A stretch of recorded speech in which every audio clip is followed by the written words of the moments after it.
সালামু আলাইকুম রহমতুল্লাহ। চাকরি আছে, চাকরি আছে সৌদি আরবে, তবে আমার কাছে নেই, দালালদের কাছে আছে। ফোন করলে মানা করবো না, কোন ক্যাটাগরির চাকরি লাগবো, শুধু টাকা দিবেন বাস। কোনোটা 1500, কোনোটা 2000, কোনোটা 3000। চাকরি ক্যাটাগরি অনুযায়ী টাকা আপনার তে নেবে। মাগার 10 দিন 15 দিন করাইব, ফ্রি, টাকা দিবে না। কোনো কোনো জায়গাতে আবার শর্ত করে যে প্রথম মাসে টাকা পাবে না, দ্বিতীয় মাসে টাকা পাবে। বাস, ফ্রি মাস শেষ।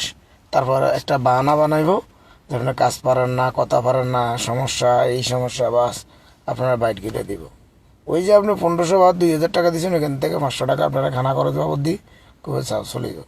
কারণ দালালরা যে টাকা দেয়, টাকা তো দালাল থেকে রিটার্ন চাইতে না, দালাল তো বলে দেবেন তোমার চাকরি দিয়েছি নি দিয়েছি, সব কিছু ঠিক আছে, ঠিক আছে, চলে যাও। কারণ এগুলো তাদের কন্ট্যাক্ট করা চাকরি, এগুলো কোনো অরিজিনাল চাকরি না। এই কারণে বলতেছি চাকরি আছে।